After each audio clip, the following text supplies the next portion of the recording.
जब माता रानी है साथ तो डर की क्या बात है? सब कुछ हमेशा माता रानी ही नहीं करती भाई साहब। वकील बड़ा सियापा करके गया, हमारे बरसों के किए कराए पे पानी फेर गया वो। बताओ बताओ, बिजनेस में 7.5% का हिस्सा और प्रॉपर्टी में 3%। 3%? क्या करेंगे हम इसे लेकर? आपको क्या लगा था भाई साहब, अविनाश और आरती एक बड़ी सी आरती की थाल पर अपनी जायदाद सजाकर अपने इकलौते बेटे को नहीं, आपको और मुझे देकर जाएंगे? तो क्या करें? क्या करें? वो ऐशो आराम भी पूरे नहीं होंगे जिनकी हमें आदत पड़ चुकी है। ठीक है, अब देव की चाकरी करेंगे जैसे अविनाश के जिंदा रहते मैं और आलोक किया करते थे। कभी नहीं।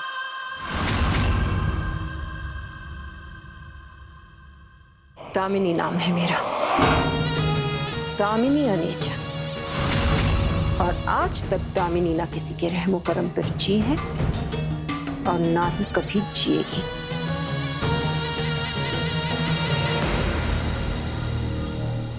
तो हम कुछ कर भी तो नहीं सकते।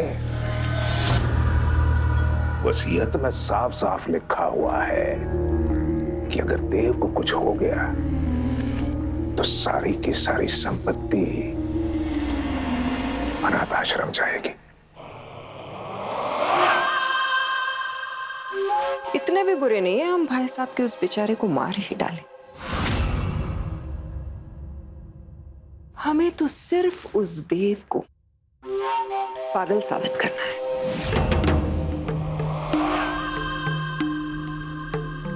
आपको क्या लगा था भाई साहब, पिछले 12 सालों से मैं सिर्फ हाथ पर हाथ धरी बैठी रही थी, कुछ किया नहीं, कुछ सोचा नहीं?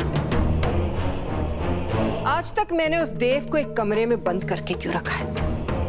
पिछले 12 सालों से किसी को उससे मिलने क्यों नहीं दिया?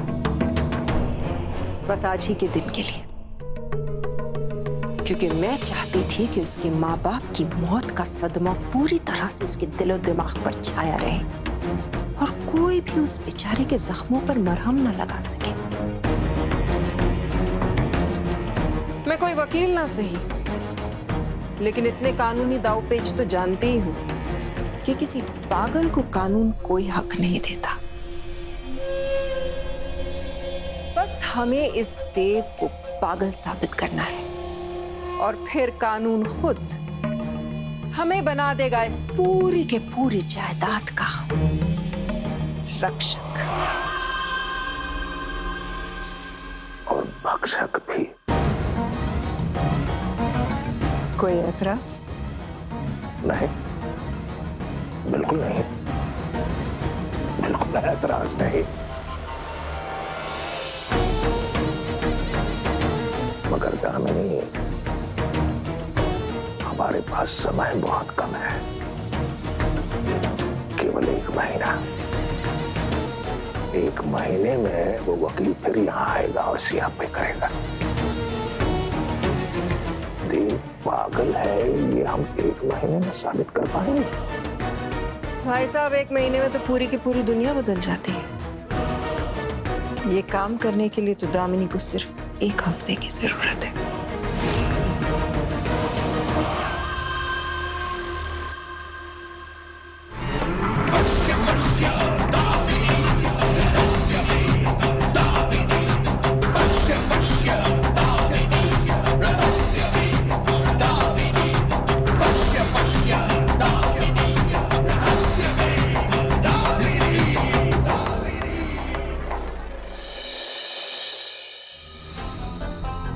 तुमने अपना मकान मेरे पास गिरवी रख के मेरे से पैसा उधार लिया था भाई, उसका असल और सूद मिला के अब मकान की कीमत से ज्यादा हो गया है, तो अब तू पैसे का इंतजाम कर। शाह जी,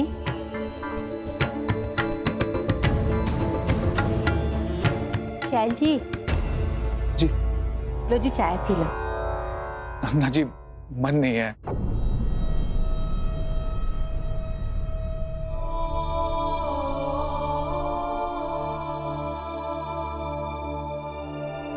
मंदिर में जब से सुरेंद्र भाई साहब से आपकी बात हुई है ना, मन आपका तब से ही खराब है। सच सच बताओ मैनू, बात की है? कोई बात नहीं है, बस ऐसे ही। ला मैं चाय पी लेंदा। आपको ना दुर्गा की सौ बात की है।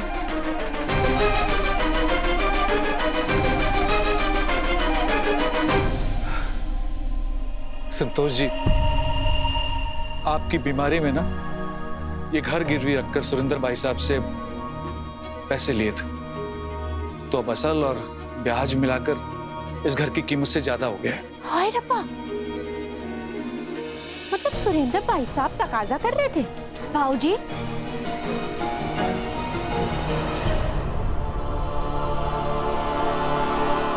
बाबूजी किसने किसका तकादा दिया? कुछ नहीं पुत्र, तकादा क्या, वो पूछ रहे थे कि जगराता शानदार होना चाहिए, कोई कमी नहीं रहनी चाहिए। ओए पुत्र, आपकी तो पूरी तैयारी है ना? माता रानी के जगराते के लिए दुर्गा को कोई तैयारी करने की थोड़ी जरूरत है। बस आंखें बंद करते ही माता रानी का रूप सामने आ जाता है। और तो और बेटे भी जबान पर खुद ब खुद आ जाती है। पर भाऊजी, ये देखिए ना, कितनी खराब हो गई है और इसका रंग भी फीका पड़ गया है। अब अगले साल ना मेरे वास्ते आपको जगराते के लिए नई स्पेशल ड्रेस दिलवानी पड़ेगी। रब्बा ही जाने अगले साल अब हम कहाँ होंगे।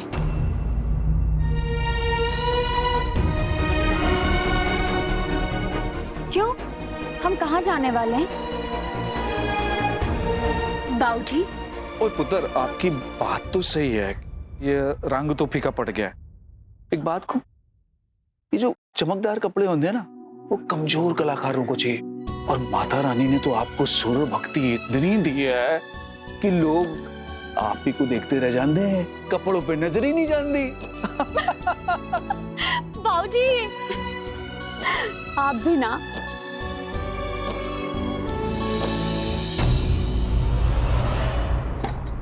निमो, आप यहाँ क्या कर रहे हो? निमो, मुझे ना देव भैया को माता रानी का प्रसाद देना है, प्लीज अपने साथ अंदर आने दो। बड़ी मालकिन ने मना किया है, देव के कमरे में कोई नहीं जा सकता, और मुझे भी सिर्फ खाना पहुँचाने की ही इजाजत है। ठीक है, पर अगर माता रानी नाराज हो गई ना, तो तुम देख लेना, पाप तुम्हें ही लगेगा। मैं तो सेफ हूँ, तुम्हें पाप मिलेगा, मैं जा रही हूँ। ठीक है? पाप लगेगा? हाँ, पाप। माता रानी नाराज हो गई तो तुम समझ रही हो ना क्या हो सकता है? पता नहीं, तुम्हें छाले पड़ जाए या फिर तुम्हारी टांग टूट जाए। अब ऐसी लंगड़ी नौकरानी को कौन घर पे रखना चाहेगा? तो ठीक है, मैं जा रही हूँ। ठीक है? ठीक है, आप अंदर मेरे साथ जा सकती हो, लेकिन प्रसाद देकर जल्दी वापस आना होगा, और खिलाने मत बैठ जाना। ठीक है, खोलो ना।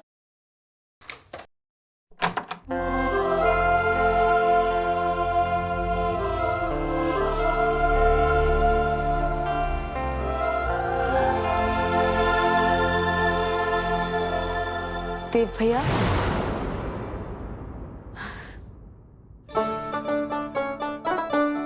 तारा, तू? अब कैसी तबीयत है आपकी? ठीक हो, पहले से अच्छा लग रहा है। अच्छी बात है। पता है, सुबह बताने का मौका ही नहीं मिला। माता रानी की स्केच बहुत सुंदर बनाई है आपने। सच में माता रानी की बड़ी मेहर है आप पर।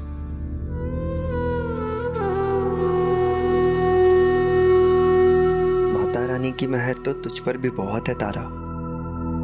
और वो तेरा रियाज कैसा चल रहा है? रियाज ना, जल्दी कीजिए, कहीं बड़ी मालकिन ना आ जाए।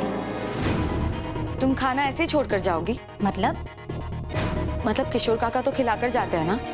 बड़ी मालकिन का हुक्म है कि यहाँ आओ, खाना दो और जल्दी से निकलो। तू ये क्या लाई है? माता रानी का प्रसाद है आपके लिए। ओह, चलिए खा लीजिए। जय माता दी। मैं खुद से खाऊंगा। अरे मैं कोई छोटा बच्चा थोड़ी ना हूं। ठीक है।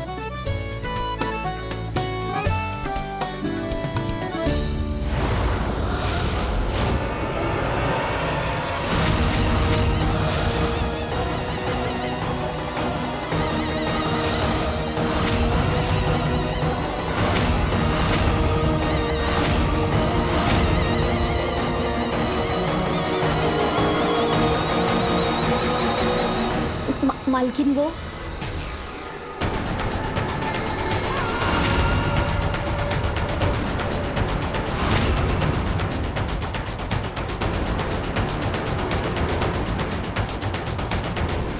बस मैं ये लो।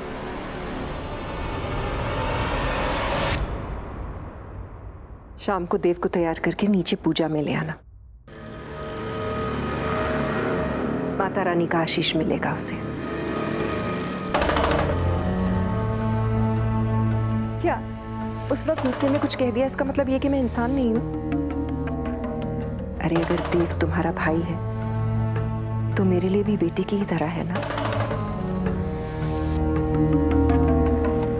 अच्छे से तैयार करके लाना इसे। Thank you mummy.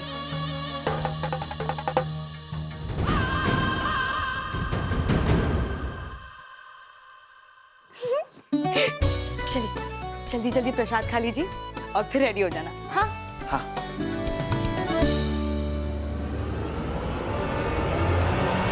Damini,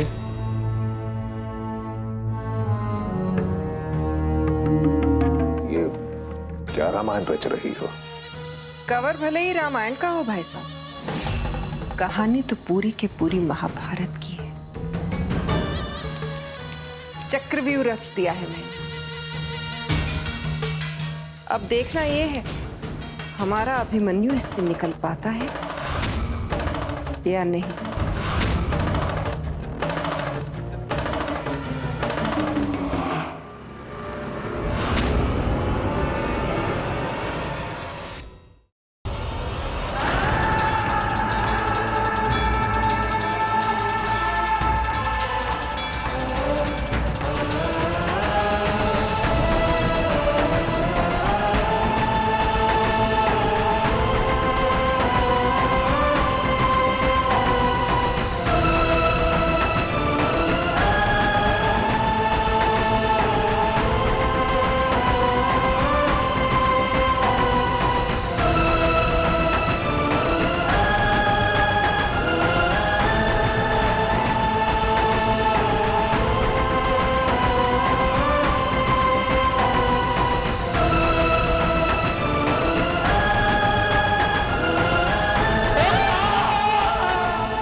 sorry जी, जैसा अभी अभी आपने देखा कि हमारे एक फैमिली मेंबर की तबीयत खराब हो गई है, तो मैं आप सबसे माफी मांगती हूँ।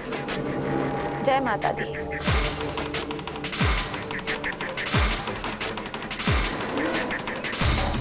देव को हुआ क्या है समर? कुछ नहीं, उसकी तबीयत आजकल ठीक नहीं रहती है, कई बार हाइपर हो जाता है। डोंट वरी, वो ठीक हो जाएगा। चलो हम अपना ड्रिंक लेते हैं।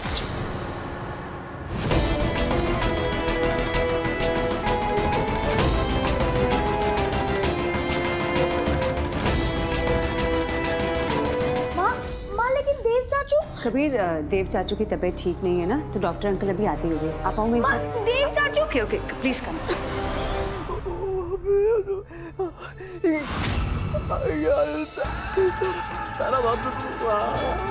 कुछ नहीं है वहाँ पर देव भैया, वहाँ कोई नहीं है। देव, देखो सब कुछ ठीक है, हम हैं ना यहाँ तुम्हारे पास।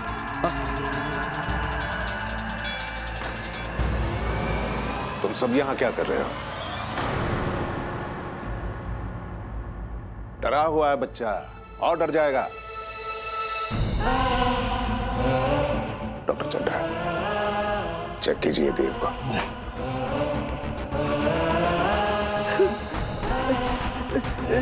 ये क्या करेगी ये? कुछ नहीं है, सिर्फ डॉक्टर है ना।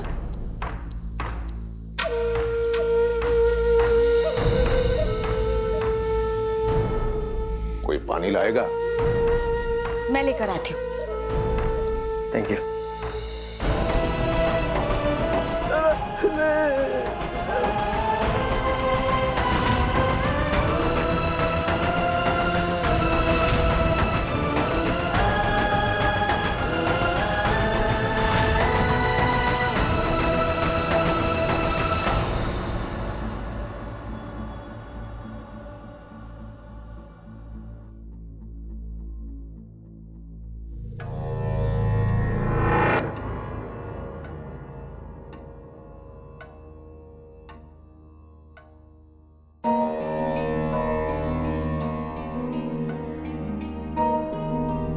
अब कैसा लग रहा है?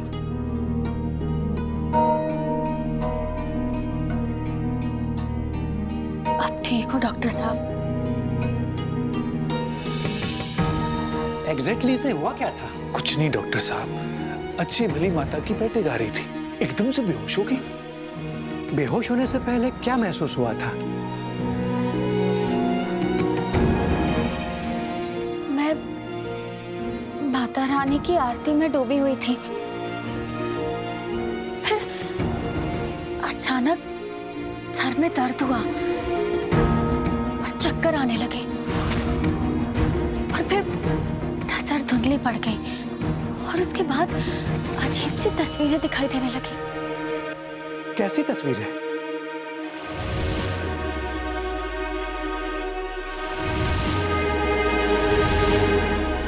आग की लपटें, चीखने की आवाजें और एक धुंधला सा चेहरा।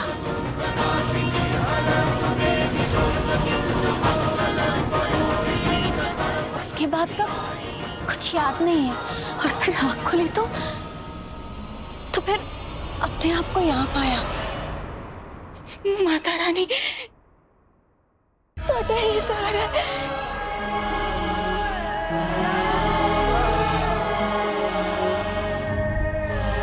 डॉक्टर साहब, हमारी बेटी ठीक तो हो जाएगी ना? कोई सीरियस बात तो नहीं हैगी? घबराने की कोई बात नहीं है, लगता है थकान थोड़ी ज्यादा हो गई है। ऐसे में दिमाग कभी कभी अजीब सी चीजें दिखा जाता है। मैं कुछ दवाइयां लिख देता हूँ।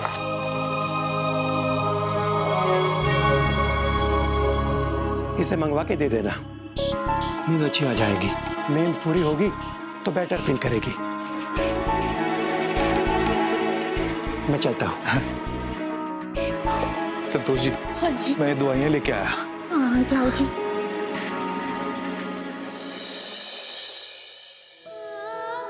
सुना डॉक्टर साहब की कह रहे सी, साड़ी बात तो तेनों समझ में नहीं आती है ना।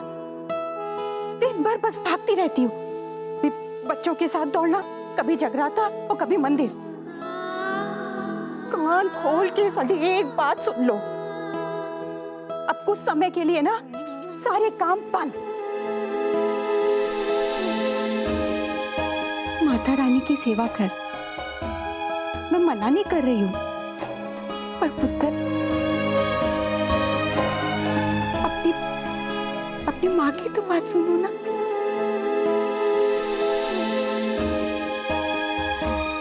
माँ, तुसी सही कह रहे हो, पर आप ना बिल्कुल टेंशन मत लो। माता रानी है ना,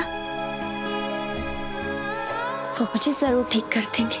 माता रानी पुत्र, मैंने एक बात दस, अभी बोल रही थी ना कि कोई चेहरा दिखाई पड़ा।